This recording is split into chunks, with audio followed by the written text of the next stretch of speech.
मैं दलित हूँ, पढ़ा लिखा हूँ, यदि मेरी मूंछों से कोई टच करेगा कर दूंगा उसी दिन। मैं कानून को अच्छी तरह जानता हूँ, उसका डिफेंस लेने जब मैं दूसरों को बचा सकता हूँ, क्या खुद नहीं बच सकता मैं?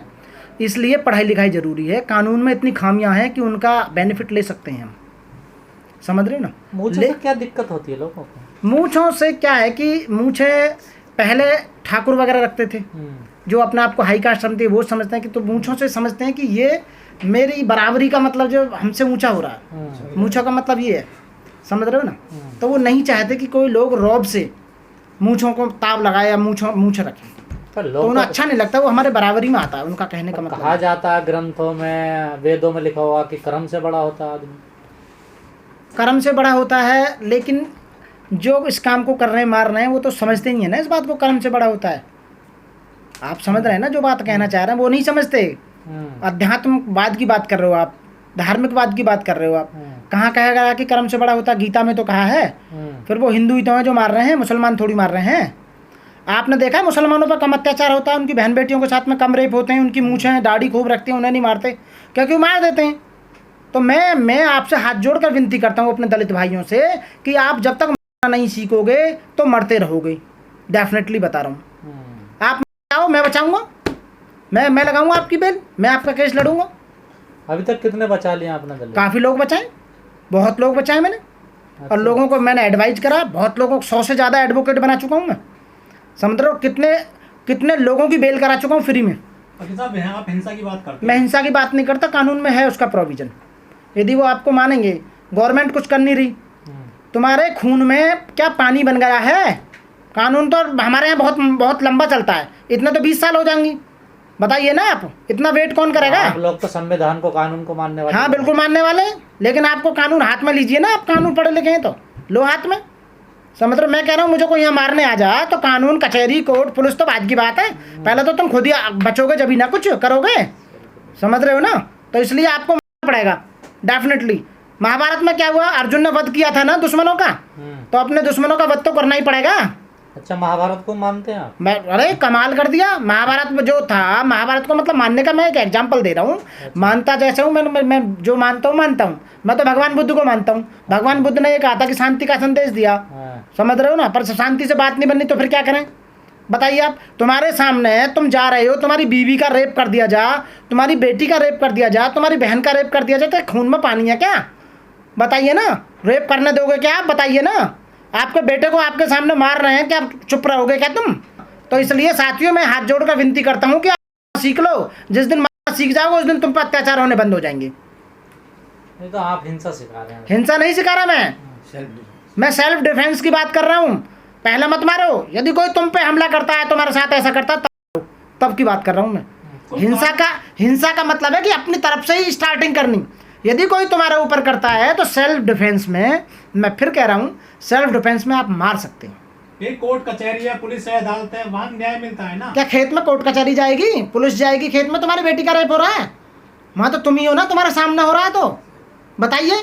बाबा साहब पे इतने अत्याचार हुए थे, शारीरिक मानसिक, लेकिन उन्होंने कभी वो वक्त दूसरा था, वो वक्त और था। उस समय की बात मत करो। आज 100 साल हो चुकी हैं उन बातों को। 100 साल पहले और स्थिति थी, तो आज स्थिति नहीं। बाबा साहब अपनी जगह सही थे। उस परिस्थिति, उस समय, उस काल में बाबा साहब बिल्कुल बढ़िया थे। उस समय हमारे लोगों पर इतनी ऐसी परिस्थितियाँ नहीं थी। वो लोग धनाढ्य नहीं थे, वो पढ़े लिखे नहीं थे उस समय। हमारे लोगों को अधिकार नहीं थे, हमारे लोगों को उस समय अधिकार नहीं थे, लेकिन आज की डेट में अधिकार है। सेल्फ डिफेंस में आप, मैं अभी कोई लाइसेंस बनवाता हूँ राइफल का, रिवॉल्वर का, पिस्टल का, बीइंग एडवोकेट, तो मैं किस लिए बनवा रहा हूँ वो बताइए। इतना पैसा जो मैं खर्च करूँगा पिस्टल वगैरह रखने के लिए, मैं यहाँ रख के चलूँगा, तो मैं किस लिए बनवाऊँगा आप बताइए। उसका रीज़न क्या है? सेल्फ डिफेंस के लिए। सेल्फ डिफेंस के लिए मैं जा रहा हूँ अपने परिवार के साथ, तो उस समय धर के चाटूंगा क्या? क्या राजनीति में कमजोर होना दलितों का, ये भी अत्याचार को बढ़ावा देता है? राजनीति में कमजोर होना, उससे कोई फर्क नहीं पड़ता। क्योंकि दलित जो एससी है, एससी का जो रिजर्वेशन है, पॉलिटिकल रिजर्वेशन, वो तो भरपूर है पहले से ही। तो वो तो कात्या के कुत्ते हैं। आज भी अदर पार्टियों में जा के काम तो कर ही रहे हैं ना, सीट तो फुल भरी जा रहा है, उससे क्या फ़र्क पड़ेगा? नहीं, वो राजनीति में वैसे कमजोरी होना, क्योंकि कोई नेता नहीं बनना, ना बीएसपी की हालत ख़राब होना। बिल्कुल सही कह रहे हैं आप, फ़र्क पड़ता है। जिस समुदाय का कोई मजबूत नेता नहीं होता है, जिस समुदाय की कोई मजबूत पार्टी नहीं होती है, सत्तारूढ़ दल नहीं होता है तो उनके लोगों पे ज़्यादा अत्याचार होते हैं, बिल्कुल फ़र्क पड़ता है। हमारी बीएसपी गवर्नमेंट यदि सत्ता में होती तो आज ऐसा नहीं होता, कम होते, बहुत कम होते। ये फ़र्क पड़ता है। जिनकी राजनीतिक पार्टियां सत्ता में होती हैं उन लोगों पर अत्याचार नहीं होते हैं। उस समय बहन जी के समय में सामाजिक संगठन हैं, बिल्कुल आप सही है, वो काम कर रहे हैं इस तरह का, लेकिन सामाजिक संगठन एक अवेयरनेस पैदा करते हैं, जागरूकता पैदा करते हैं। कहीं एफआईआर दर्ज नहीं हुई है, हम एफआईआर दर्ज कराने का काम करते हैं। समाज में किसी मिशन को लेकर चलते हैं, बाबा साहब के मिशन को लेकर चलते हैं, भगवान बुद्ध के मिशन को लेकर चलते हैं। सामाजिक संगठन होते हैं सुधार करने के लिए, वो सुधार करते हैं। लेकिन जहाँ स्थिति है अत्याचारों के खिलाफ आप क्या करोगे? आप बताइए, सरदारों के खिलाफ अत्याचार कर सकता है कोई? उन पर 5-5 तलवार मारेंगे 1 मिनट में, बताइए। मुसलमानों के खिलाफ कोई कर सकता है? मीट काटते हैं बुरके की तरह, उनकी बहन बेटियों से करके तो देखो जरा, आप बताइए। जैनी बहुत कम हैं, उनके साथ करके देखो, बताइए। ठाकुरों के साथ करके देखो, बनियों के साथ करके देखो, बताइए ना। ये दलितों के साथ ही क्यों हो रहे हैं? इसीलिए हो रहे हैं। हाँ, बिल्कुल कमज़ोर है, वो मारने में कमज़ोर है। वैसा तो शारीरिक रूप से भीतर मजबूत है। जब तक उनके दिल में, दिमाग में ये नहीं बैठा होगा आपकी, आप बदला लेना सीखो। या यदि तुमसे कोई परेशान करता है, तुम्हारी बहन बेटी के साथ में रेप करता है, तुम्हारे साथ कुछ करता है, आप बदला लीजिए, कानून अपने हाथ में लीजिए। इस समय स्थिति ऐसी चल रही है। तो कानून में कोई ऐसा प्रावधान है क्या जो अपने सेल्फ डिफेंस में हमला कर ले? हाँ बिल्कुल, आप क्वेश्चन आपने सही किया है। लॉर्ड मैकाले ने सन 1860 में जो आईपीसी बनाई थी, उसमें आईपीसी के अंदर मैं आपको बताता हूँ, ये आईपीसी है, और आईपीसी में सेक्शन 76 से लेकर 106 तक ये प्रोविज़न दिया हुआ है कि हम अपने सेल्फ डिफेंस में किसी की हत्या भी कर सकते हैं।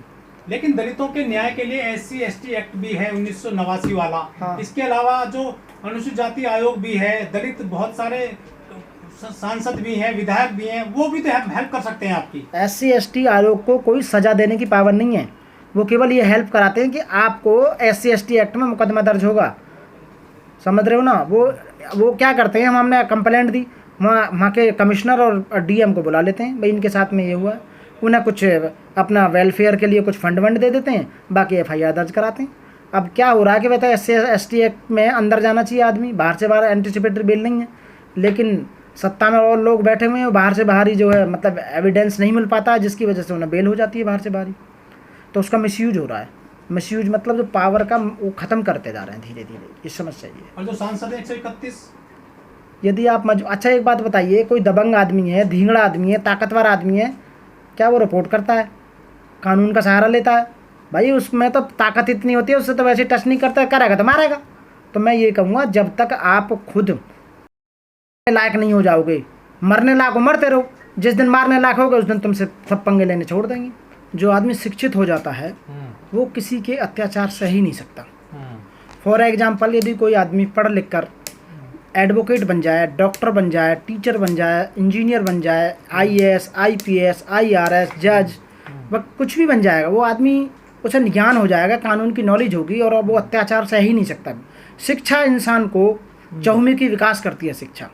इसलिए जितने भी ज़्यादातर जो अत्याचार हो रहे हैं वो अनपढ़ों के साथ हो रहे हैं, जो गांव में रहते हैं। तो लिखे पड़े थे वो ठीक है, वो फॉर एग्जांपल अलग बात हो सकती है, 1-2, ऐसा नहीं है कि भाई तमाम घटनाएं ऐसी आई हैं जहाँ पर सामाजिक शोषण होता है पढ़े लिखे लोगों का भी। बिल्कुल होता है। जो आदमी आवाज़ नहीं उठाएगा, बाबा साहब ने कहा कि अपना विरोध दर्ज करो हर परिस्थिति में। यदि आप अपना विरोध दर्ज करोगे, यदि आप आवाज़ उठाओगे, तो एक दिन कम हो जाएगा, बंद भी हो जाएगा आने वाले समय में।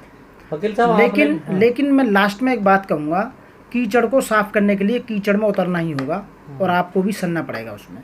मेरा कहने का मतलब ये है कि यदि वो लोग तुम पर अत्याचार करते हैं, यदि वो तुम्हें मारते हैं, तुम्हारे साथ करते हैं, तो आप, मेरा मानना, आप वकील साहब आप भी मूछ रखते हैं, आपको तो कोई परेशानी करता नहीं, आप भी तो दलित हैं।